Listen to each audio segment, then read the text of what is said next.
káàbọ̀ sí orí kan lẹ́wọ̀n fídíò tó wà lẹ́gbẹ̀ẹ́ mi a ṣe máa pílẹ̀ fún fídíò ẹni ó jáde tó pẹ́ ọ̀rọ̀ àṣírí ẹ tí wọ́n tá a ṣe ní bíbá pé tí a ò bá rí àwa kì í sọ ìtọ́wọ́ wá sí ní láti wá sọ adé pé a ti ṣe wá ní dáadáa lórí ẹ̀ka tó wá sọ ewu tó wáyé kéwàá ọkọ ní ẹ̀dá wọn lórí ìkòlẹ̀ like comment and subscribe pé ṣé àwọn fídíò tó wà pé balùwẹ̀ ní àwọn gbádùn àwọn content by ewu kan má fi ọ̀pá pọ̀lọpọ̀lọ kejì kan má fi àkóso lẹ́ka sojú abẹ́ wò ó. ẹ wí pé ọ̀rọ̀ Olúalọ́ tó ń lọ lọ́wọ́ pé òótọ́ ọbẹ̀ náà fẹ́ ó bà nínú jẹ́ lọ́pọ̀lọpọ̀ pé ẹ̀yin tí ẹ̀ support ń tà ń ṣe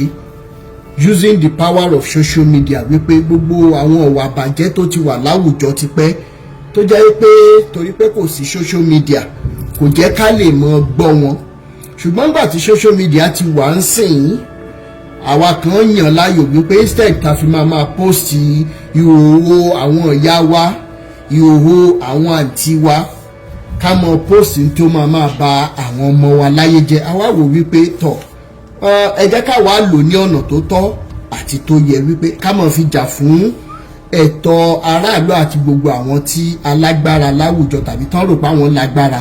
tí wọ́n fi ọwọ́ ọlá gbá lójú láì gba kọ́bọ̀ lọ́wọ́ ẹnikẹ́ni. Ó ṣe ni láàánú wípé a sì lè rírò ẹ̀yin kọ̀ọ̀kan tí ẹ máa dọ́gbọ́n wá fi òkú ọ̀rọ̀ wé àlàyé ọ̀rọ̀ lẹ́nu wa ẹni tí ò sọ̀pọ́tì náà ẹni tí mo rí lórí péjì tí wọ́n ti ń tako ń tà ń ṣe lórí ọ̀rọ̀ Olúalọ́ tẹ́ni yìí ò dẹ̀ mọ̀ pé mo mọ̀ irú àwọn báyìí ò mọ̀ pé mò ń rí àwọn lórí social media wọ́n á wọ́n á send message sí mi Awikoko ẹ kú iṣẹ́ takuntakun iṣẹ́ lálẹ́ ṣe o ẹ jọ̀ọ́ ibo ni ẹ bá ọ̀rọ̀ Olúalọ́ àti Ìyábọ̀ ìdènà torí pé kò yẹ kẹ́ ẹ fọwọ́ yẹpẹrẹ mọ́ ẹjọ́ ibo lẹ bá ṣẹ́ dènà ṣe rí gbogbo orú ẹ̀yìn báyìí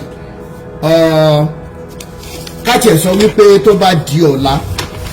wípé Awikoko jáwọ́ lórí ọ̀rọ̀ yìí torí wípé wọ́n ní pé tí onírèéfín bá lóhun òfin ìgbámọ́ mo fi títóbi Elédùmarè ìṣẹ̀lẹ̀rí tó ti fín sílẹ̀ gan-an kò lè parun torí wípé Elédùmarè ti fi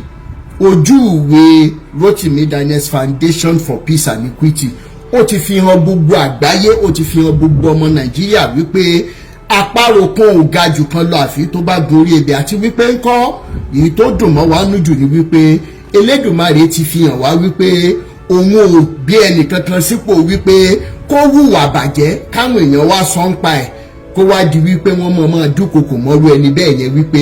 Ọlọ́run àwọn máa pa pé òun ò kì sí nídìí irú bàjẹ́ bẹ́ẹ̀ ní tó bá fi lè mú kí àwọn tí wọ́n ti ẹ̀kọ́ sínú Bíbélì gan tó jẹ́ àwọn wòlíì jàǹkànjàǹkàn tán ọkọ̀ ṣé bá wọn wí á tó bọ̀ sí àwọn kan tó jẹ́ ọmọ Nàìjíríà tí ìtì ẹ̀ ṣe ọmọ ojú ọmọ Ísírẹ́lì rárá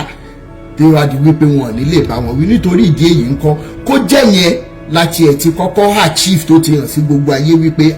àṣerọ́lẹ̀ yín bàbá yìí ń pa látijọ́ ẹ̀ wípé téèyàn bá sọ̀rọ̀ ìwà burúkú àti àwọn tí error teachings yín àwọn useless teachings yín láàárọ̀ tó bá fi máa dalẹ̀ wọ́n á gbèrú ẹni bẹ́ẹ̀ sìn ni ṣe bí n tẹ́ ẹ̀ sọ látọ̀dún ènìyàn ṣùgbọ́n Awikoko ti fi hàn wípé irọ́ tó tó láyé yóò sí gbogbo ẹ̀yin amọ̀kùnṣèkà yìí tẹ́ wá ń wá lẹ́yìn tẹ́ máa ń fẹ́ fi òkú ọ̀rọ̀ gba àlàyé lẹ́nu wa ó kù yóò kọ́ náà gbogbo irú ìnira tó ṣeé ṣe kí Ìyábọ̀ wà báyìí kírú ẹ̀ mọ̀ ṣẹlẹ̀ sí yín kó mọ̀ ṣẹlẹ̀ sí ìdílé yín kó mọ̀ ṣẹlẹ̀ sọ́mọ tó bá jáde lára yín. now gbogbo wa la rí n tó ń ṣẹlẹ̀ lágbàáyé káàkiri bóyá ogun láàrin ìlú kan sí kan ní bí míì ní ibì kan ni tá a bá worú àwọn olóṣèlú wa tá a bá worú àwọn tó wà láwùjọ wa ẹ rí wípé àfi tá a bá fẹ́ parọ́ tanra wa tá a ṣe tán láti sọ ojú abẹ́ǹkó la máa wò pé politicians báyìí ṣe ń ṣe nǹkan báyìí politicians báyìí ó ṣe ń ṣe nǹkan báyìí. wọ́n ní pé amúkùn ẹrù ẹwọ́ ó lókè lẹ́wọ̀ ẹ̀wọ̀ ìsàlẹ̀ gbogbo wàhálà tó ń ṣẹlẹ̀ lọ́lọ́kùn òjọ̀kan pé bóyá ẹ jẹ́ ká ti assume pé àwọn olóṣèlú wa gan wọ́n ń gbàbọ̀dè fún wa nípa nǹkan tí àwọn tó wà lókè òkun ń ṣe fún wa ní Nàìjíríà wípé kí ilé má bàa tòrò, torí wípé tí Nàìjíríà bá tòrò lẹ́nu ẹ wòye Nigerians tó jẹ́ medical doctors, ẹ wòye Nigerians tó jẹ́ very good midwives, tó jẹ́ good nurses, tó jẹ́ microbiologists, tó jẹ́ pathologists, tó jẹ́ agricultural scientists, káàkiri lọ́lọ́kan òjọ̀kan engineers tí wọ́n wà káàkiri àgbáyé. Gbogbo àgbáyé mọ̀ wípé tí Nàìjíríà for example tí Nàìjíríà bá ní security tí safety wà, gbogbo àwọn ọmọ Nàìjíríà more than 80% àwọn tó wà lẹ́yìn odi wọ́n á padà sílé. Nítorí ìdí èyí kan irú àwọn politicians tó jẹ́ pé bóyá wọ́n ń gbàgòdè fún wa wípé kí lè mọ́ bá àṣẹ́tù débi wípé a máa láǹ padà bọ̀ wá síbi ìsinmi, torí àwọn ìlú tá a wà yìí ó kàn tutù ní kì í ṣe bí ìsinmi wa. Nítorí ìdí èyí kan gbogbo ẹ̀yin ọmọ Nàìjíríà tẹ́ bá ṣì wà lẹ́yìn odi tẹ́ ń fi wípé ẹ ti débi tẹ́nìkan ò dé rí, tó jẹ́ wípé bóyá bí bùgà or oppression ló bá dé látọ̀dọ̀ yín, ẹ̀ ń sún ọjọ́ ìbànújẹ́ yín síwájú yẹn lọ kọ́lẹ̀. Àwa tá a dẹ̀ ń jà náà wípé kí lè da káwọn ọmọ wa mọ́ bá a di ọmọ ọlọ́mọ tán, k'Ẹlẹ́dùmarè mọ́ sọ fún wa gẹ́gẹ́ bí èrò ọkàn wa ṣe rí tá a fi ń ṣe ohun tá à ń ṣe. Nítorí ìdí èyí nǹkan àwọn politicians tá à ń sọ yìí ìdílé kan tàbómìíràn náà ti jáde. Kí ni bàbá àtìyá tó bírú àwọn politicians báyìí ọ̀nà wo náà gbà tọ́ wọn tó fi di wípé wọ́n wá di olóṣèlú tán, ó wá di wípé ara ọ̀rọ̀ ọkùn ara ọ̀rọ̀ adìẹ. Irú ẹ̀kọ́ wo ni àwọn òbí yìí kọ́ irú àwọn politicians báyìí tó fi wá di wípé gbogbo ẹ̀ di iṣu atayanyan báyìí? Mo share àwọn fídíòsì irú Daddy Bọ́lá Ìgè àti irú àwọn bíi Bàbá Jákàndé àti oríṣiríṣi àwọn èèyàn láwùjọ tó ti ṣe tá a dẹ̀ rí àpẹẹrẹ. Ṣé bílẹ̀ kan náà ti jáde, ó ti wá bàjẹ́ débi wípé tí olóṣèlú bá ṣe tó ń gba bílíọ̀nsì ní allocations, tí olóṣèlú yẹn bá wá ṣe borehole water bóyá 1 million 2 million ládùúgbò, ó ti wá di wípé àwọn ọmọ Nàìjíríà gbúdọ̀ mọ nǹkan sára sí i. Ìjọ́ wo lẹ lọ gba owó lẹ́nu ATM rí kẹ́ mọ nǹkan sára sí ATM wípé ó fún yín ní owó yín? Kò yẹ kó rí bẹ́ẹ̀. Nítorí ìdí èyí ńkọ́ tá a bá wò lọ tá a wò bọ̀ nípa irú ẹ̀gbọ́n mi kan tó ń jẹ́ Gòkè Bájọwà. Mo ti sọ̀rọ̀ nípa brọ́dà mi yìí rí, ẹni tó jẹ́ àbúrò Gòkè Bájọwà tó ń jẹ́ Tóyìn Bájọwà, ọ̀rẹ́ mi dáadáa ni. Ó wà lára àwọn kan tá a ní láyé ìgbà tá a wà ní UI tá a lè sọ wípé ọjọ́ ọ̀la tó dára wà fún orílẹ̀-èdè Nàìjíríà tá a bá rírú àwọn Tóyìn Bájọwà yìí. Ìdí ẹ̀ ni wípé ó wà lára àwọn obìnrin tá a lè tọ́ka sí, torí gbogbo ìgbà táwa wọ UI ìwọ̀kuwọ̀ wọ̀ ó pọ̀ gan.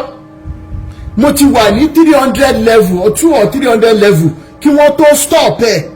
wípé anybody tó bá ti wọṣọ rádaràda wá sí school area ẹ ní ẹ̀tọ́ láti yá mọ́ wọn lára. Wọ́n dẹ̀ ṣùgbọ́n kó tó di gbogbo ìgbà tí wọ́n gbé òfin sílẹ̀, Tóyìn Bájọwà jẹ́ kan lára àwọn tá a lè sọ pé ọmọ yìí ti léere jáde. Wọ́n kọ́ ó dẹ̀ gbẹ̀kọ́. Nítorí ìdí èyí ńkọ́ nígbà tí brother Gòkè Bájọwà ṣe téèpù ìwọ kọ́ ló dá mi tó jáde lọ́dún náà lọ́hùn, ọ̀pọ̀ nù yín ló máa rántí. Mo wà lára àwọn tó ṣe agbátẹrù à ń ta téèpù yìí tí mo bá Tóyìn Bájọwà tà. Kò yé yín. Nítorí ìdí èyí kan àwọn comment Gòkè Bájọwà lórí post mi wípé Rótìmí lórí ọ̀rọ̀ tó ń lọ lọ́wọ́ yìí instead tó fi ń sọ wípé religion ṣe tákù ìjọba. Mo wá ń béèrè lẹ́nìí àwọn ìjọba wa, àwọn tó ń ṣèjọba látòrí the list bóyá sister local government, deputy local government ni o, dórí senator ni o, dórí house of assembly ni o, dórí governor ni o, dórí presidency ni. Ẹ jọ̀ọ́ torí Ọlọ́run, gẹ́gẹ́ bá a ti ṣe mọ̀ wípé kò sẹ́ni tó jábọ́ látọ̀run, gẹ́gẹ́ bá a ṣe mọ̀ pé Nàìjíríà jẹ́ orílẹ̀-èdè tó jẹ́ wípé aláìkí ẹ̀sìn gan, kò dẹ̀ sí ẹnì kankan tó máa wà nírú ìjọba bóyá péréte ló máa ní pé òun ò ṣe ẹ̀sìn kankan, pé òun ò tiẹ̀ gbàpọ̀ lọ́hùn wà. ṣùgbọ́n more than 90% àwọn tó wà níjọba tí wọn bá jẹ́ onígbàgbọ́ tá à ń rí wọn ní chọ́ọ̀chì káàmpù káàkiri wọ́n máa wà ní mọ́ṣáláṣí kan tàbí òmíràn tí ó bá jẹ́jẹ́ bẹ́ẹ̀ à ń rí wọn lọ́dọ̀ àwọn oníṣẹ̀ṣe torí wípé kì í ṣohun ìtìjú mọ́ wípé èèyàn ń ṣèṣẹ̀ṣe ìgbà tí Christianity àti Islam dé ni wọ́n bu ẹnu àtẹ́ lu ìṣẹ̀ṣe táwọn náà dẹ̀ korí wọlé tó bá jẹ́ torí bíbẹnu àtẹ́ lu ìṣẹ̀ṣe yìí ló ń fìyà jẹ wá lórílẹ̀‐èdè Nàìjíríà lẹ́nu débi wípé àwọn gan wà rò pé ó dáa ọmọ tó ní bàbá òun ò là ìyá òun òwò ẹnu ẹ̀ lòun náà wà yẹn tó bá wá jẹ́ pé òun ló ń fìyà jẹ wá lẹ́nìí ṣé ó tó bẹ́ẹ̀ àbí kò tó bẹ́ẹ̀ ṣá ṣùgbọ́n adúpẹ́ lẹ́nìí wípé àwọn náà ti ń lè sọ̀rọ̀ síta ń sìn ṣùgbọ́n ó kù níbọn rò àwọn politicians tá à ń sọ yìí àwọn náà ń lọ sílé àwọn tó ń dáfá ìbéèrè mi lálákọ̀ọ́kọ́ ni wípé kí ni ìwàásù tí oríṣiríṣi pásítọ̀ tàbólùdásílẹ̀ ìjọ ìwàásù wo lẹ̀ ń wà tí wo olóṣèlú bẹ́ẹ̀ bá jókòó sáwùjọ ni irú ìwàásù wo ni ẹ̀yin àfáà káàkiri irú ìwàásù wo lẹ̀ ń sọ fáwọn olóṣèlú wa irú ọ̀pẹ̀lẹ̀ fáwọn lẹ̀ ń jà mọ́lẹ̀ irú odù fáwọn lẹ̀ ń kọ sétí gbogbo àwọn olóṣèlú wa mò ń béèrè lẹ́ni ni nítorí ìdí èyí ń kọ́ tí ò bá jẹ́ wípé láti inú ẹbí wa ni àwọn olóṣèlú wa ti ń jáde tàbí gbogbo àwọn tó di ipò mú káàkiri á jẹ́ wípé láti ìjọ kan nínú kìrìsìtẹ́nì tàbí agbó kan nínú mùsùlùmí tàbí nínú ilé kan tí wọ́n ti ń ṣe ìṣẹ̀ṣe nítorí ìdí èyí ń kọ́ wọ́n ní pé ká tibi pẹlẹbẹ mú ọ̀lẹ̀ jẹ la ṣe fẹ́ sọ̀rọ̀ family matters lénìí ẹ jẹ́ kí n sọ ohun tó ṣẹlẹ̀ ní bí ọ̀sẹ̀ mélòó kan sẹ́yìn ká gbé wa wọlé ká wá sọ̀rọ̀ torí mi nìkan kọ́ ni máa sọ̀rọ̀ as a matter of fact ó likely kò jẹ́ pé mi ní sọ̀rọ̀ jù lénìí ẹ jẹ́ kí n gbé wa wọlé family matters ní ètò tá a fẹ́ dáwọ́lé lónìí ká wo ọ̀nà tá a lè gbà fi ranra wa lọ́wọ́ is there anything left to save can we still help our children can we help the societies at large ẹ jẹ́ bá mi mute tí n bá ti ń gbé yín wọlé ètò tèmi lágbára ó ká mọ̀mọ́ dáadáa ẹ má bá mi mute bí n bá ṣe ń gbé yín wọlé ẹ jọ̀ọ́ ẹ má bínú ẹ bá mi mute ẹ bá mi mute ẹ jọ̀ọ́ ẹ bá mi mute lókè yẹn ẹ jọ̀ọ́ ẹ má bínú ẹ bá mi mute tí n bá ṣe ń gbé yín wọlé now ẹ jẹ́ kí n gbé ní sọ̀kalẹ̀.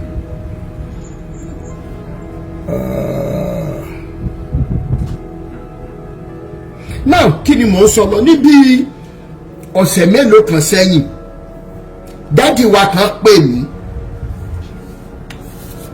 mo dẹ̀ wà lẹ́nu iṣẹ́ níjọ́ náà lọ́hùn wọ́n tiẹ̀ ń gbọ́ ariwo mo ní àpé torí mo wà níbi iṣẹ́ ni àwọn ní ṣé kí ipa wọn gba time mo ní àmọ́ wà ní break but a lè sọ̀rọ̀ wọ́n kọ́kọ́ kí àdúrà mọ́lẹ̀ débi tó lápẹ̀rẹ̀ mo ní tí n bá má convert àdúrà yìí sí owó màmá sọ fún supervisor mi pé mo fẹ́ resign kẹ́ torí àdúrà yẹn pọ̀ láti inú ọkàn wọn ló ti wá Afọlákẹ́ jẹ́ bá mi mute ẹ jọ̀ọ́. now nígbà tí wọ́n kọ́kọ́ ṣe àdúrà yẹn tán ìjọ náà ó dà kò tí ì gbúdọ̀ tó ọ̀sẹ̀ mẹ́ta mo rántí wípé mo bá sista Olúbùnmi 122 sọ̀rọ̀ ńjọ́ náà lọ́hùn the same day ni mo bá bàbá Gbétóyìkù sọ̀rọ̀ sista Olúbùnmi máa rántí tí mo bá wọn sọ ńjọ́ náà lọ́hùn wípé ó wù mí ká tún gbégbèsè lórí ọ̀rọ̀ communities tá a fẹ́ base lé lórí family inú mi rò pé wọ́n wà ní comment section wọ́n rántí èyí tí mo bá wọn sọ jọ́nà lọ́run tí bá gbé wọn sókè wọn á sọ fún wa torí onírọ́ ló máa ń lẹ́lẹ́rìí òun wà lọ́rùn. now èyí tí mo bá wọn sọ ni wípé ẹjọ́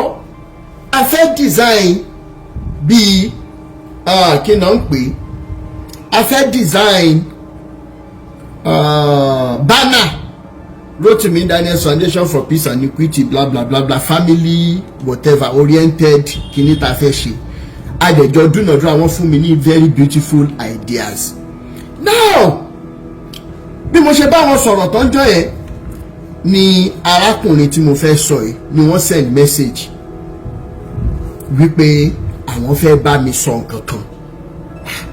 Wọ́n ṣàdúrà yẹn ilẹ̀kùn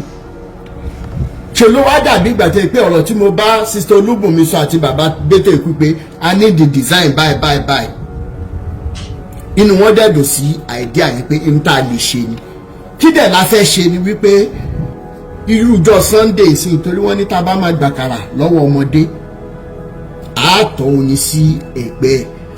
a fẹ́ mọ̀ ṣe interfamily game competitions ní irújọ́ Sunday yẹn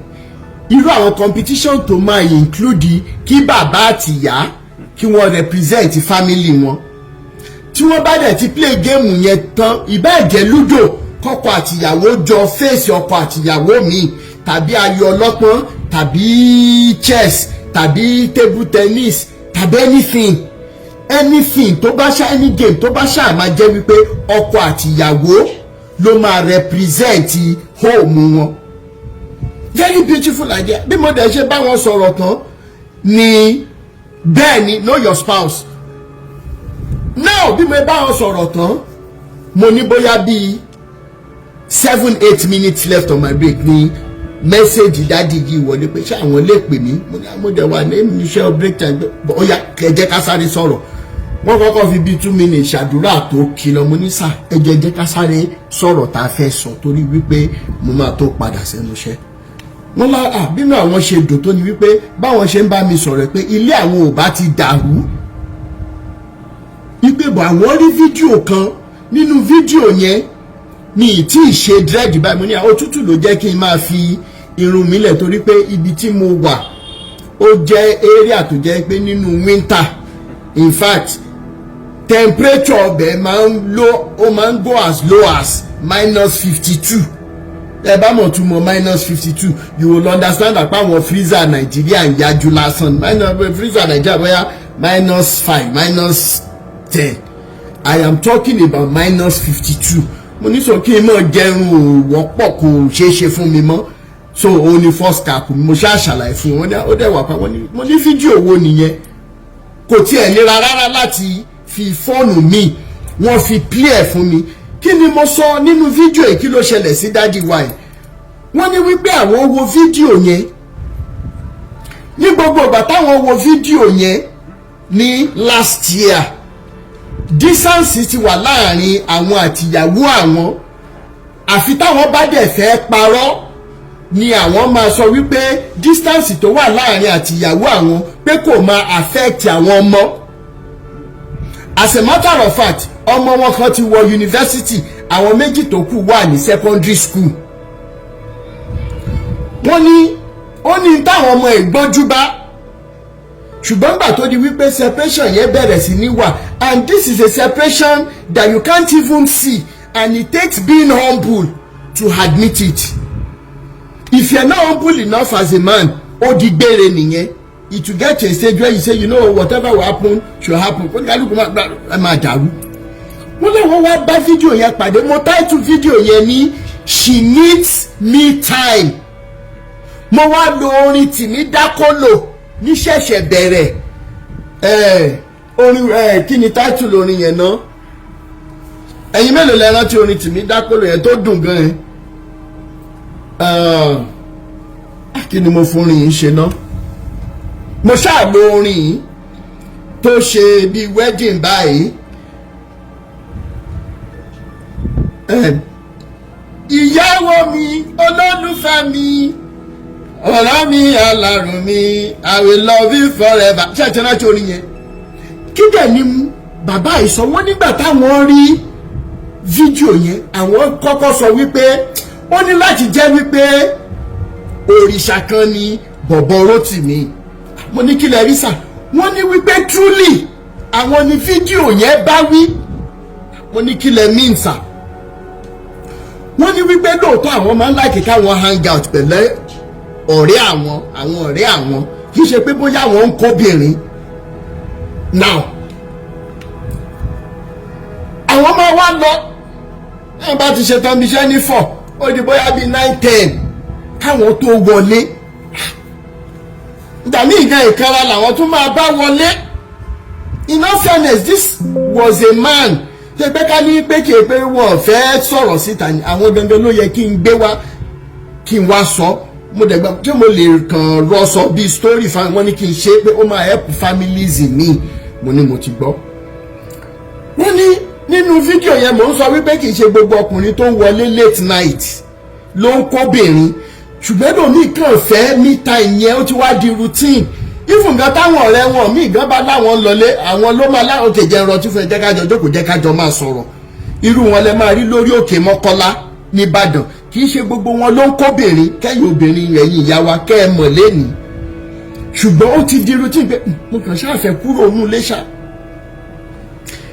meanwhile gbogbo ìgbà tí wàhálà yẹn ti wá ń ṣẹlẹ̀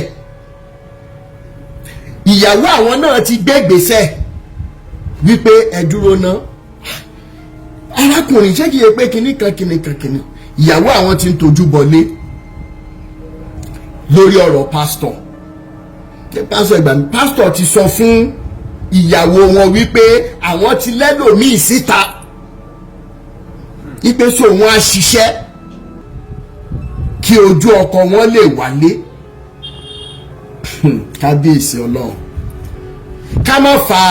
ọ̀rọ̀ gùn àwọn wá ṣe kí ni àwọn wo fídíò yẹn ẹ̀rí ọkàn dẹ̀ jẹ́ àwọn ìbílẹ̀ JP alájà thank you kí n má fa ọ̀rọ̀ gùn ibi tí àwọn ti ń ṣe fàájì lọ́wọ́ nírọ̀lẹ́ ọjọ́ yẹn ni àwọn ti rí fídíò yẹn àwọn pẹ̀lú ọ̀rẹ́ àwọn méjì làwọn jọ wo fídíò yìí àní tilẹ̀ ń tọ́lọ́ pé àwọn mẹ́tẹ̀ẹ̀ta jẹ́ agree wípé nǹkan tí àwọn ń ṣe fáwọn ìyàwó àwọn ò dá o wọ́n dẹ̀ ní ẹ̀rí ọkàn wọ́n ní Mr. Rotimi àwa mẹ́tẹ̀ẹ̀ta làwọn mọ̀ páwọn ní marital issues báwọn dẹ̀ ṣe ń bá mi sọ̀rọ̀ níjọ́ yẹn marital issues yẹn ti lọ odò lọ́mọ mi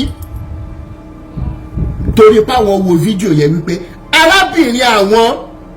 nìkan ló máa lọ ló máa ṣiṣẹ́ òun náà ń ṣiṣẹ́ wọ́n jọ ń san bills ilé ni wọ́n á tọ́jú àwọn ọmọ wọ́n á bá wọn ṣe assignment àti oríṣiríṣi nǹkan míì extra ìkan lára wọn wọ́n ní pé ọ̀rẹ́ àwọn kan tún sọ wípé tí bàbá àtìyá àwọn bá tún nílò táìmù fún nǹkan kan ìyàwó òun ló tún máa tún lọ ó máa mọ ibi tó máa gbé àwọn ọmọ sí láti lọ tọ́jú bàbá àtìyá àwọn á dáná fún wọn ní àṣọbẹ̀ ni nígbà táwọn wá wo fídíò yẹn tán jọ yẹn àwọn mẹ́tẹ̀ẹ̀ta sòótọ́ ọ̀rọ̀ fúnra wọn níta ń ṣe yìí ò dáa ibo ni ká ti mú ọ̀rọ̀ ìgbọ́ alájà ìrọ̀rùn Manchester oh my God ẹ má bínú ẹ okay máa chaati yín mà ọlọ́wọ́ amọ́jọ́ jìnnà síra ẹ pẹ̀lẹ́ ẹ kú àtẹ̀mọ́ra wọ́n dẹ̀ gbé ìgbésẹ̀ wọ́n wá pè mí jọ ẹ wípé ká ní àwọn ò tètè rí irú fídíò yẹn káwọn dẹ̀ tún gbé torí ọ̀tọ̀ ni pé kí wọ́n bá yàn sọ̀rọ̀ ọ̀tọ̀ ni kẹ́ni yẹn gan fúnra ẹ̀ kó mú un lò àwọn mú advice yẹn lò àwọn bẹ̀rẹ̀ sí ní ṣètò ìyàwó àwọn ọ̀hún pé but pastor sọ wípé anyways kò tètè sọ̀rọ̀ finally ìyàwó àwọn làwọn wípé ó dáa ní gbogbo ilé ìtẹ́ wá náìsì yìí kí ni nǹkan tó ṣẹlẹ̀ gan wọn fídíò arákùnrin kan báyìí ìyàwó wọn náà dẹ̀ ti ń follow mi láti gbà yẹn finally wọ́n jọ bẹ̀rẹ̀ sí ní sọ̀rọ̀ and this is where the importance of communications comes in. wọ́n láwọn wá sọ̀rọ̀ ọjọ́ kan níyàwó wa tẹ́ pẹ́rẹ́pẹ́rẹ́ ọ̀rọ̀ ní gbogbo ohun tí pastor sọ fún as a matter of fact pastor ti ń pè ìyàwó wọn ní ungodly hours wọ́n nítorí pé ìyàwó àwọn ó rẹwà àwọn ò kàn mọ́ yìí ni. It takes a man of true values, core values, to admit this. Àwọn wá ṣe bí ọgbọ́n ó yá tó bá tún ti pè é gbé kó carbon tó truly before 5 days after pásọ̀ bá pé ìyàwó àwọn ní bóyá bíi past 10 sí 11 láàrin 10 alẹ́ sí 11 alẹ́. Ẹ pẹ̀lẹ́ ẹ máa ṣe sùúrù náà ní tí ọ̀rọ̀ yìí àfihànjú gbogbo ohun tí mo dẹ̀ la máa ṣe náà kẹjẹ́ ká tètè ṣe.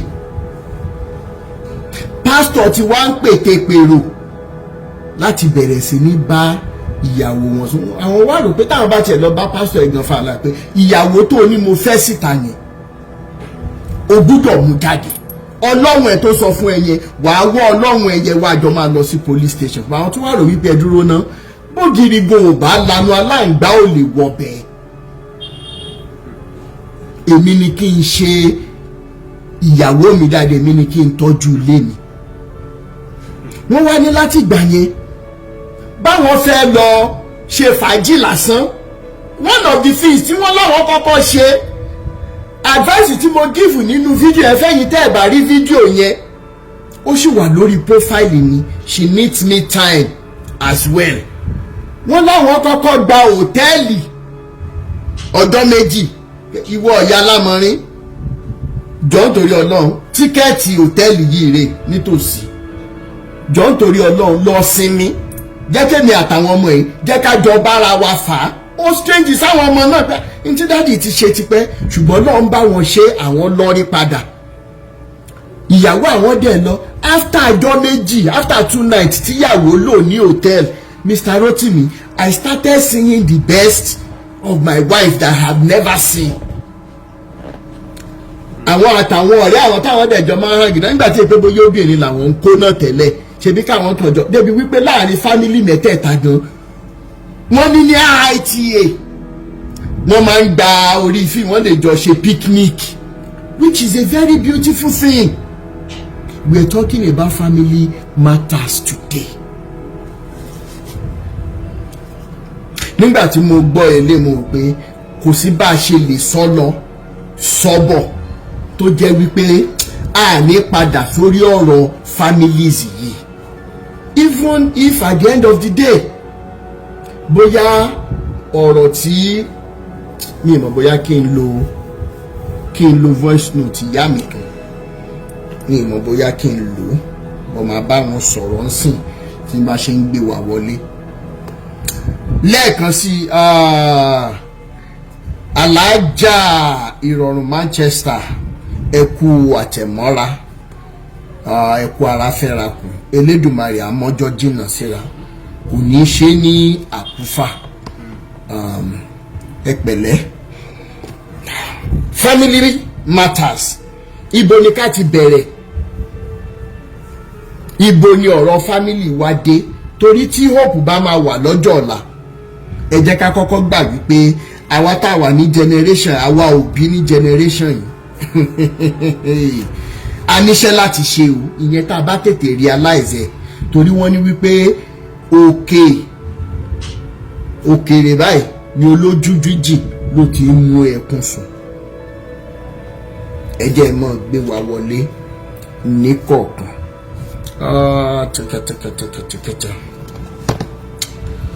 Ẹ jẹ́ mọ́ gbé wa wọlé ní kọ̀ọ̀kan. Ẹ jọ̀ọ́ gbogbo ẹ̀yin tí Elédùmarè fún ní ọgbọ́n ìmọ̀ àti òye lórí ọ̀rọ̀ marriage, bóyá marriage ti dàrú tẹ́lẹ̀ ní o ọ̀nà tẹ́ gbé gbà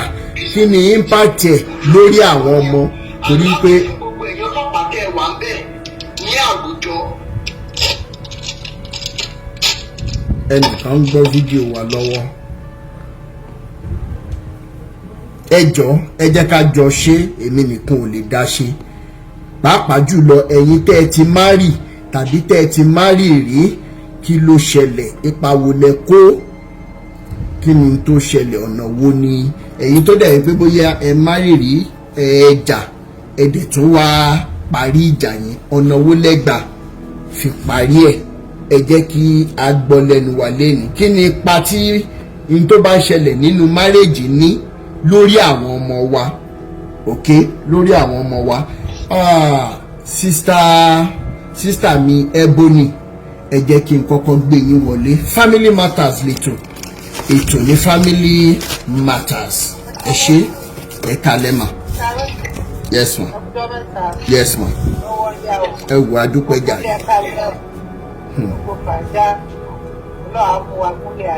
Àmín.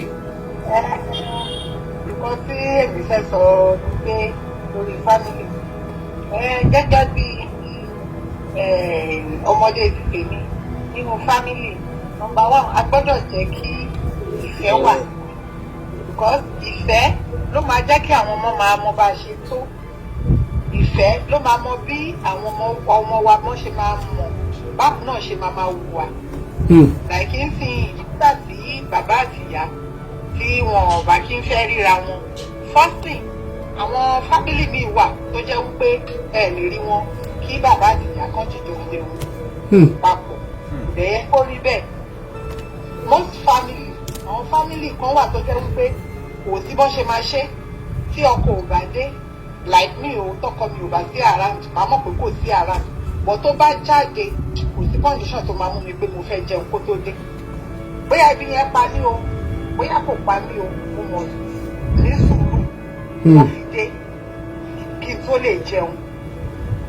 Nígbà irú àwọn nǹkan bẹ́ẹ̀ àwọn ọmọ wò ó ṣe wípé bóyá wọ́n kéré. Tí misunderstanding díẹ̀ bá wáyé, àwọn ọmọ yẹn tó bá ti rí pé bóyá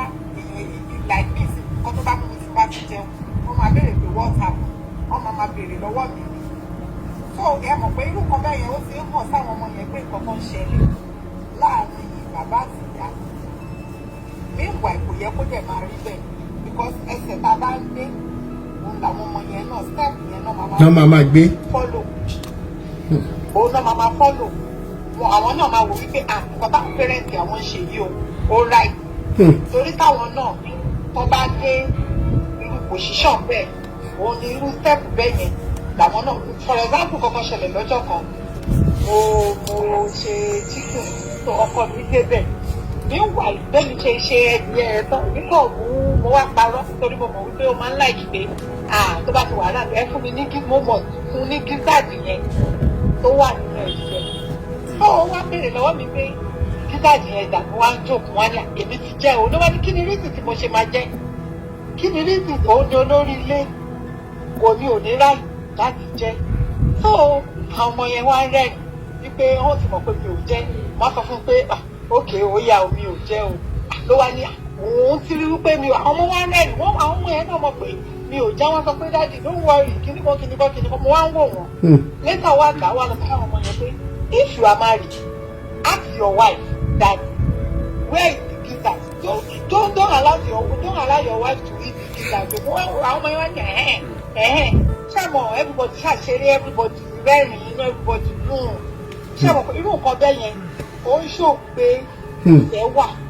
àti pé kí àwọn ọmọ yẹn náà báwọn kan bá wà ní àyè ara wọn, àwọn náà máa mọ̀ pé at least bí dájú àwọn àti mọ́mí àwọn bó ṣe é ṣe. And ní environment téèyàn bá gbé, tí àdúgbò téèyàn bá gbé,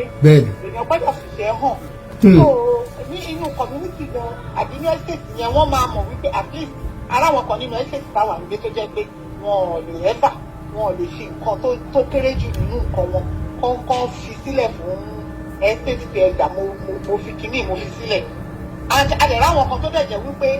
ṣé mọ̀ pé irú nǹkan yẹn torí kò mọ wọn lára láti ilé, torí pé kò mọ wọn lára láti ilé, kò sí nǹkan téèyàn lè ṣe sí, kò sí nǹkan téèyàn lè ṣe sí torí kò mọ wọn lára láti ilé. They cannot give out. Àdẹ̀rẹ̀ àwọn kan tó dẹ̀ jẹ́ wípé kò sí kí nǹkan yẹn kéré jù báyìí, wọ́n máa wò wípé òkè ẹ jẹ́ ká fún community, ẹ jẹ́ ká fún estate, ẹ jẹ́ ká fún aládùúgbò, ẹ jẹ́ ká torí kí ni nítorí pé ìfẹ́ yẹn wà ní. So irú nǹkan bẹ́ẹ̀ yẹn inú ilé ló fi máa ń bẹ̀rẹ̀. Àwọn ọmọ tá a dẹ̀ bí láyé sí ní nǹkan tá a bá ṣe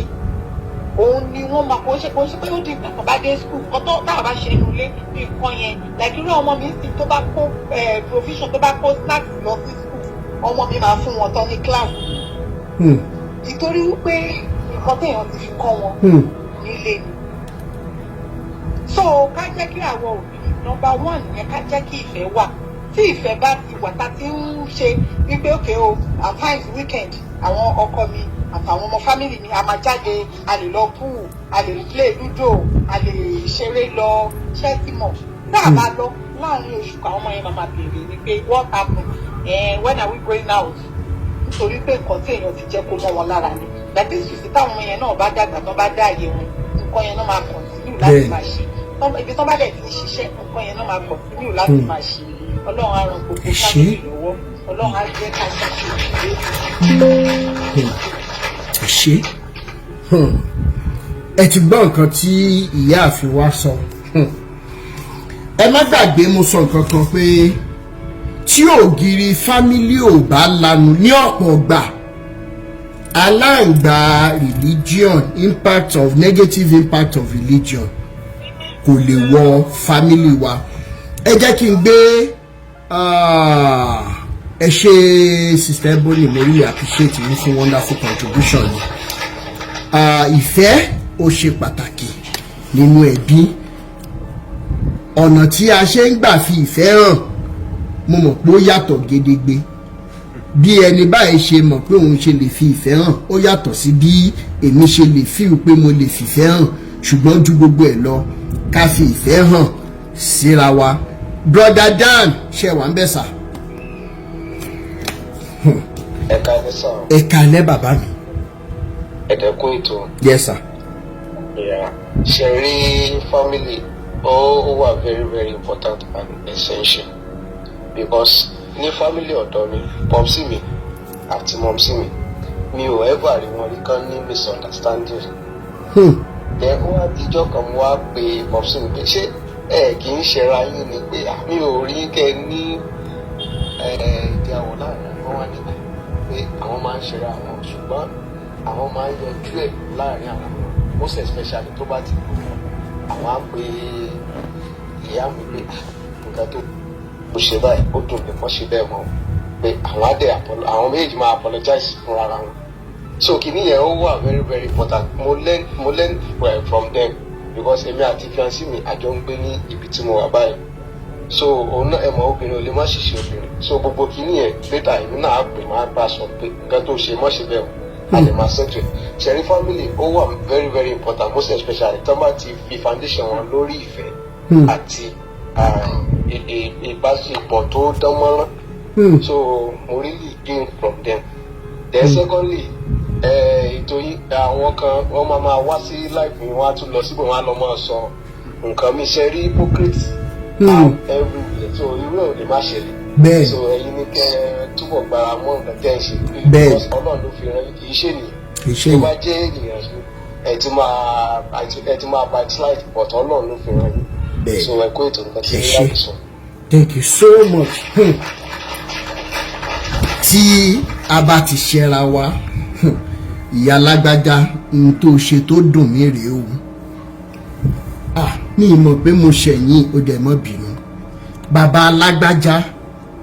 nǹkan tẹ́ ẹ ṣe tó dùn mí rèé lọ́pọ̀lọpọ̀ gbà ó máa ń dẹ́kun ọ̀nà tí àwọn nǹkan kéékèèké tó lè gbàdí ní ńlá nínú ẹbí tá a di wípé mi ì tẹ́ fẹ́ gbọ́ nǹkan mọ́ mi ì fẹ́ ṣe nǹkan kan ẹ ṣé thank you so much brother Dan mo really appreciate you brother no sister Wúrà ṣe wà bẹ́ẹ̀ mo ń bọ̀ star lady sister Wúrà ẹ̀yin ló kàn Wúrà ṣe wà bẹ́ẹ̀ Folówó ṣeléṣe wà bẹ́ẹ̀ brother mi. ẹ mọ̀ kálẹ́ bàbá mi. ẹ kú ètò ẹ kọjọ́ mẹ́ta sá. ìjọ kan pẹ̀lú bàbá mi. kò ní bàjẹ́ lágbára ọlọ́run. àṣẹ Èdùmàrè. ọba ti bẹ̀rẹ̀ ọlọ́run á máa bá yín tẹ̀síwájú. àṣẹ Èdùmàrè. èso wa kò ní rẹ̀ wá. àmín. ọba fábíyì ọlọ́run kò gbàdúrà gbogbo wa. àmín. ti ọ̀rọ̀ fámìlì tí ó bẹ̀rẹ̀ níbi relationship kọ́lọ̀ má jẹ́ kí ẹ̀kọ̀ọ̀kan wá ṣìyàn tàbí ká ṣìgbé because èèyàn bá ilẹ̀ ti ṣe mistake ó difficult láti correct. With my own experience, my own personal experience, I will advise everybody pé ká tó yàn ká take time dáadáa. Professor mi kan sọ kan gbà kan Professor Akínáwó lórúkọ ó ṣe pẹ̀lú èyí ó ní tó bá fẹ́ mọ irú obìnrin tí ọmọkùnrin like ó ní nǹkan méjìlá fi hàn irú obìnrin tó ọmọkùnrin like ó ní tó bá ń ra aṣọ lọ́jà tó iṣu tó bá ń rà tó bá yẹ pé iṣu tó kéré tó short tó ṣe lòwúrò kò tó mọ̀ pé èèyàn tó sanra tó kúrú ló máa fi bá dẹ̀ ṣe pé iṣu tó ń gbé tó sílẹ̀ ẹ̀ tó mọ̀ pé tó ga tó sílẹ̀ ló máa fẹ́ ó ní ìkejì irú ìyá ọkùnrin máa ń fẹ́ láti fẹ́ tí ẹ tó ga máa fẹ́ tó ga bí a bá jẹ́ tó kúrú ọmọkùnrin máa láàgì tó tó ẹ ká fi sọ́wọ́ sí ká máa fi jẹ ó tún wá sọ̀kan ó tẹ́ bá fẹ́ sí àwọn òpin àwọn tá a jẹ́ ọ̀dọ́ tá a ti máa rí gbà yẹn pé obìnrin tí bàbá àti ìyá ọba ti gbé papọ̀ pé ẹ máa fẹ́ o because ọmọkùnrin ó máa ti nígboyà pé sísí ìyá òun lè dá àwọn tọ́ pé tó náà bá tókùnrin kan bá ṣe mọ̀nàmọ́ná òun lè dá ọmọ tọ́ láti ní courage láti ilé ìyá ẹ pé ṣe kí àwọn ọmọ ló tọ́jú àwọn so oníkan náà lè ṣe so irú wọn yẹn wọn kì í ní ìfaradà láti dúró pẹ́lú ọkọ most of the upbringing this will can wash out ṣùgbọ́n wá jẹ́ that of unfortunately for me myself láti experience àti encounter ẹ̀kọ́ báyìí. Èmi jẹ́ nìkan tó yẹ kó mo láìka àti máa dáná. Wọ́n bá ti lọ bí iṣẹ́ because hairdresser ni ó tó dé àti ṣoúnjẹ pé mi fẹ́ káwọn ọmọ jẹun late. Wọ́n á ṣoúnjẹ káwọn máa ṣe títí ẹ̀. Wọ́n tọ́jú ẹ̀. Ìgbà mi ti bá wà nílò sí ti mi ò lọ bí iṣẹ́ mi gbà ẹ̀ máa ní off. Bá ṣe anything too strange jẹ́ new thing tí fi máa ń try láti experiment máa sí kíní ẹ̀ máa lọ máa fi ránṣẹ́ sí ní ṣọ́ọ̀bù ẹ̀ inú ẹ̀dẹ̀ máa dùn ó máa fi àwọn èèyàn ọkàn olóṣèlé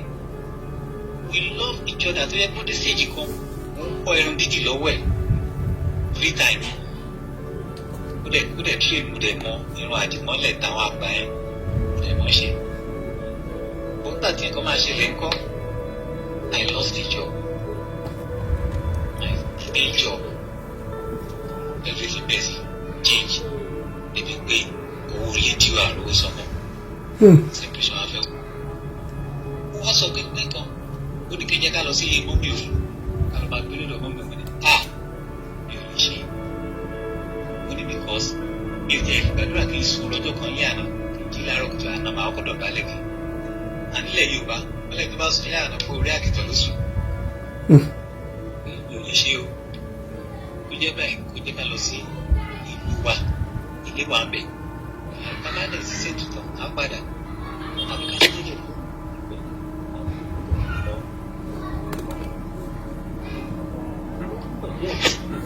hello? Okay. Wá bèbí wá ìkan náà àwọn tá a ti jọ gbé rí family friend wá gbé lọ́dọ̀. To cut the long story short, sir, the pain of this distance, they are full of back ọ̀rẹ́ àtijọ́ ẹ̀ lọ́jọ́ lọ school. Kò sí pé àtúbẹ̀ sí fẹ́ra o. Gbogbo ìfẹ́ tá a ti fi hàn síra wa tó wọ́n sáwọn ọmọ kò tí ti finish. So my advice for family to grow trust each other. Àgbọ̀yìn dáadáa ohun yẹn lọ ṣe ń lo earpiece ni. náà mi ò lo earpiece ẹ kì í sọ̀rọ̀ sókè. ó ní nǹkan tó pọ̀ sí kíní yẹn ju the lack of trust. so nínú relationship àgbéyàwó a gbọ́dọ̀ trust ara wa. because àbá trust ara wa kò sí ìgbà yẹn ni àwọn aráàta lè wọlé sí ẹnìkan lára kó sọ̀rọ̀ fún kó lè gbàgbọ́. bẹ́ẹ̀ tó bá yẹ kó ti trust ẹnì kejì ẹ̀ kò sí nǹkan tó lè sọ fún láyè kò ní gbàgbọ́. So pàtàkì jùlọ nínú ìgbéyàwó a gbọ́dọ̀ mọra wa dáadáa ká ní ìdájú pé yes lágbájá nǹkan báyìí ló lè ṣe nǹkan báyìí ló lè ṣe. Torí kémi pẹ̀lú ẹ̀ tó fẹ́ra mo yẹ kó yẹ wípé àárín obìnrin ni mo wà ó, gbogbo obìnrin máa bá ṣeré. Tí bá bá yàn rajà lásán before you know it àti di family friend. Mo dẹ̀ mú wá gbà tó yẹ pé mo ń ṣe kọ́ọ̀sì OAU yẹn because part time mo ṣe. Àwọn ladies àjọ ń lọ school tó yẹ pé tó bá wá láti kú tọ́nu ọ̀dọ̀ mi náà máa dé sí. Mo pé kó wá mọ̀ wọ́n. Àwọn tó máa rí pẹ̀lú mi nìyí o, kò sí nǹkan kan láàrin wa o, ẹ̀kọ́ ló pa á pọ̀. Ṣùgbọ́n we trust. Kí ni ẹ̀ ló fa separation wa? So gbogbo àwọn tó bá fẹ́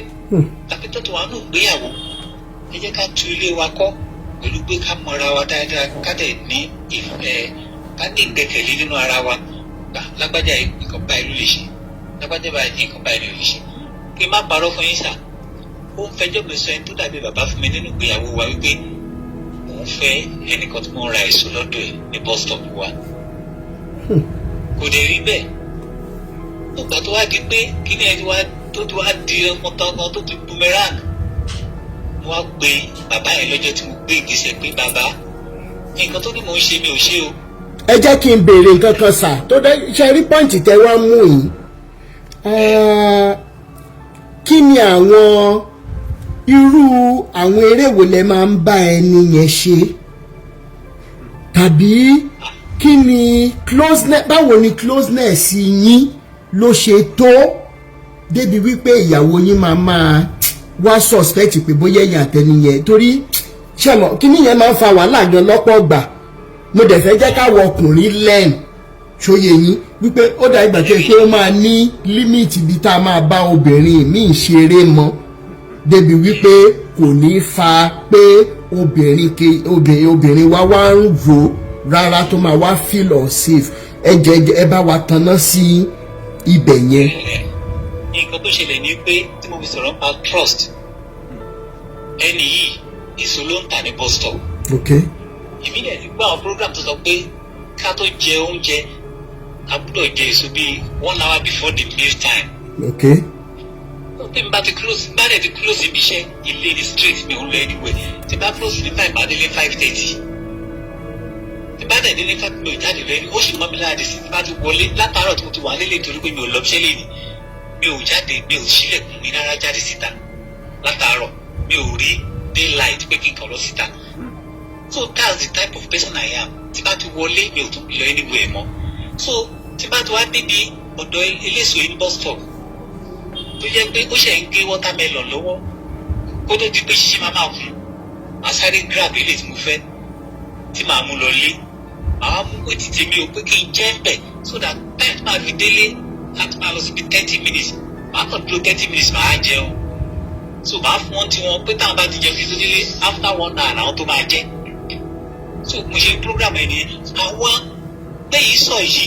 tó ń rí mi ń bẹ̀ kì í ṣe pé mo jókòó orí ìdúró ni máa wá o and obìnrin dẹ̀ ní ara àwọn spirit kókó ni ti Christ Apostolic Church the Apostolic Church ló ń lọ choir member ni ebi ò dẹ̀ dédé mọ yẹn but kò sí nǹkan tá a fẹ́ sọ ju pé gbogbo àwọn apostolic tó wà ń bẹ̀ wọ́n jọ máa ń ṣeré sọ̀rọ̀ èmi ò kúrò wájú débi tí màá sọ fún fẹ́ jókòó orí ìdúró yẹn máa ti jẹ watermelon tí bá fẹ́ jẹ kí n tó gbé ilé tí mo fẹ́ gbé lọlé àwọn èèyàn tó rí mi ló lọ ń sọ ọ̀pọ̀ yẹn wà ń bọ́ sọ kíní kan ṣe kíní kan gbogbo information yẹn ló ń fi ń react. ẹ jẹ́ ká sọ báyìí torí wọ́n ní ẹjọ́ ẹni ò kì í jẹ́ tẹni ká má mọ̀ dá ṣẹ̀mọ̀ wípé tẹ́ bá sọ fún ìyàwó yín nílé wípé ẹ kàn fẹ́ lọ ra èso ni tó wá di wípé ìgbà tẹ́ wá débẹ̀ lóòótọ́ lọ́kàn títí yín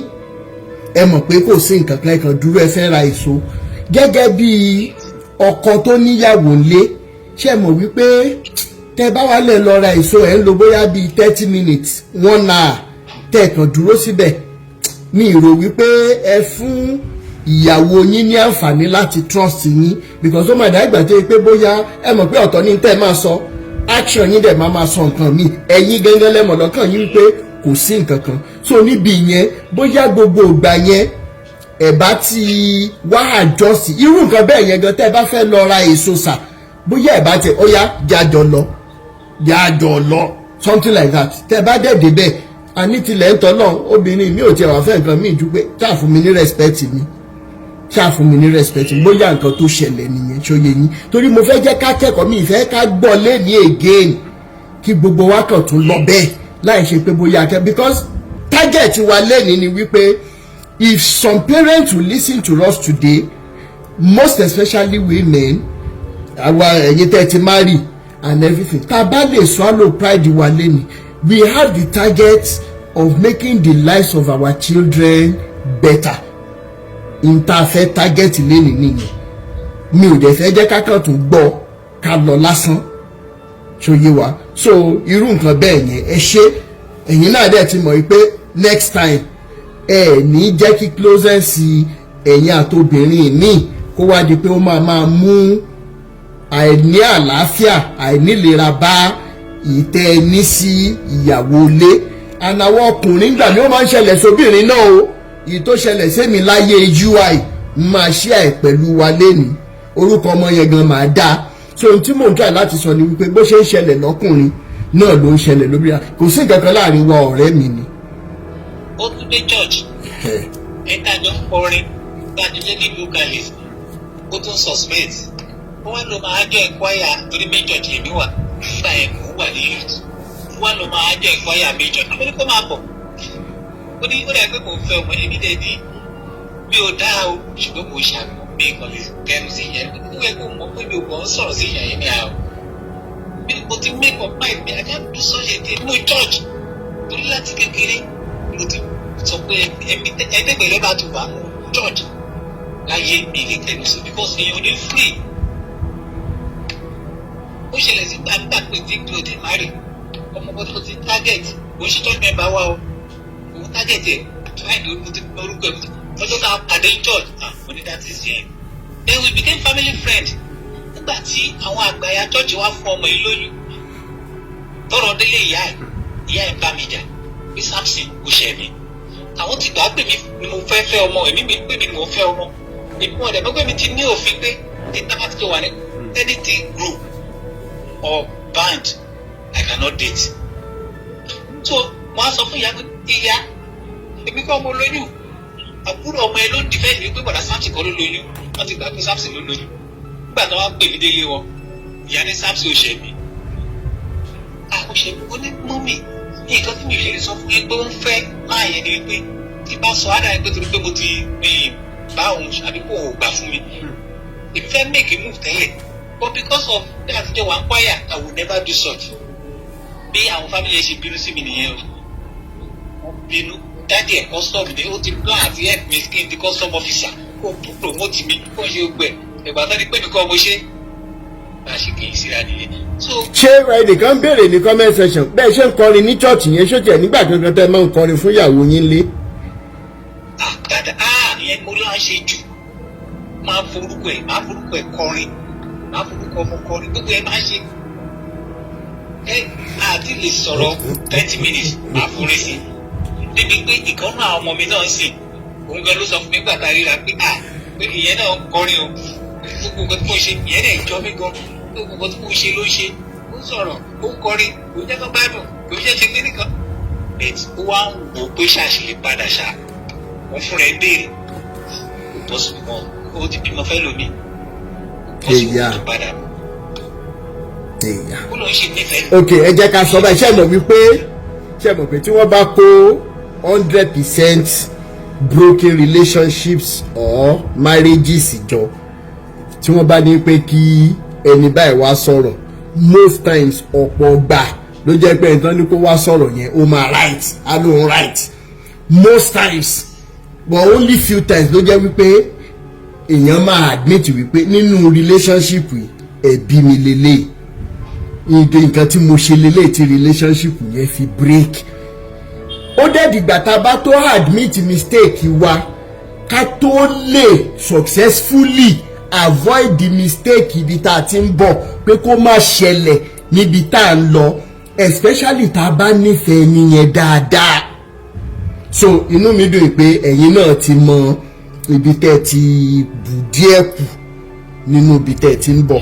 ibi tẹ́ bá wá lọ sìn ẹ make sure wípé closeness yín pẹ̀lú obìnrin míì ẹ ti ìsàfún rárá pátápátá ẹ ṣe ẹ jẹ́ ká mọ kọ́lẹ̀ o ẹ jẹ́ definite and intentional live video là ń ṣe yìí ẹ jọ̀ọ́ nítorí Ọlọ́run nítorí kíni torí àwọn ọmọ wa ẹ jọ̀ọ́ nítorí Ọlọ́run torí àwọn ọmọ wa ẹ jẹ́ kí n fún wa nìkan kí n tó gbé ẹlòmíì wá sókè lórí ọ̀rẹ́ mi ni láyé ìgbà tí mo wà ní UI ayé àwọn tájọ jẹ́ akẹgbẹ́ nígbà yẹn bóyá tán bá ń wò wá wọn á mọ tí mò ń sọ yìí ọ̀rẹ́ mi kan Adéọlá Ọ̀dẹ́dínà Theophilus brother mi cousin náà máa ń pè wá ó tún ní kí lórí ní ara ọmọ yìí tó ládùúrà àwọn obìnrin tó yẹ ká kíní kan kìnìún ọmọ ni ò ní mo fẹ́ ìjọ tí mo dẹ̀ máa rí ọmọ yìí wọ́n ń ṣe rìhásà lọ́wọ́ ní GS office ní UI bẹ́ẹ̀ yẹn dẹ́gbẹ̀ẹ́ ní theatre art mo bá dẹ̀ fojú gan mo dẹ̀ pé ẹlẹ́wọ̀n ọmọ tó rí rùmùrùmù yìí mo dẹ̀ láìkẹ́ bó ló ń gbé awo hall ni kí ni room number ẹ o sọ mo ní màá dẹ̀ màá wá kí ẹ déètì ọ̀rọ̀ wọn bá ọ̀rọ̀ tájọ Sunday ló sọ fún mi pé bẹ́ẹ̀ di òun ìjọba ìbámu ni màá wá kí ẹ àṣé gẹ́gẹ́ bí ọmọ 100 level tó ń jẹ́ orientation tó fún mi pé ṣọ́ra àwọn staylight yìí odò ọmọgbọ́mọgbìn ni wọ́n bá ṣe tán pẹ̀lú ẹ kìnnìkan wrong room number ló fún mi èmi lọ síwájú UI mo lọ ra kéèkì nínú kòsíkòsí àtúnra kéèkì mo dẹ̀ gbé wọ awohàn pẹ̀lú ọ̀rẹ́ mi àwa dé yàrá ibi tó júwe adẹ̀kanlẹ̀kùn àwọn yẹn náà wọ́n ń ṣe patí kan lọ́wọ́ ẹjọ́ ẹni báyìí ni mo béèrè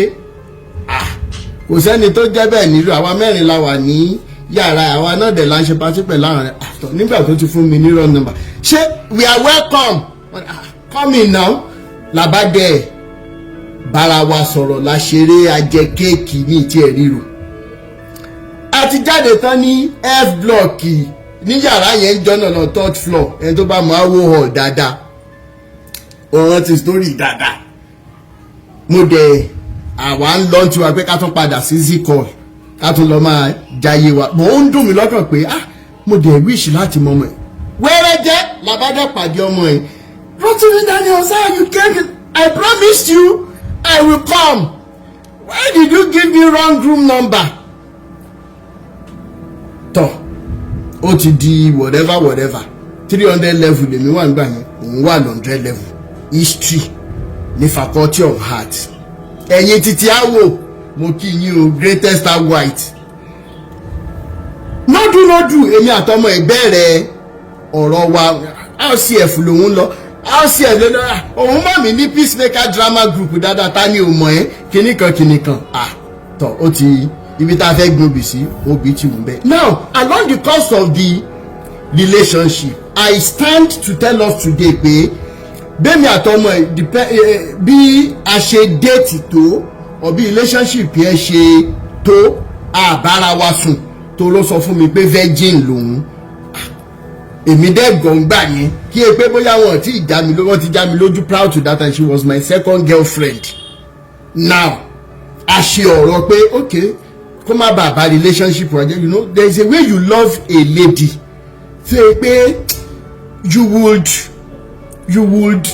gbogbo tó bá ti fẹ́ wà máa bá fẹ́ nọ́dù tí bá ti wá fẹ́ wá sí faculty and gbogbo ìgbà tá à ń sọ yìí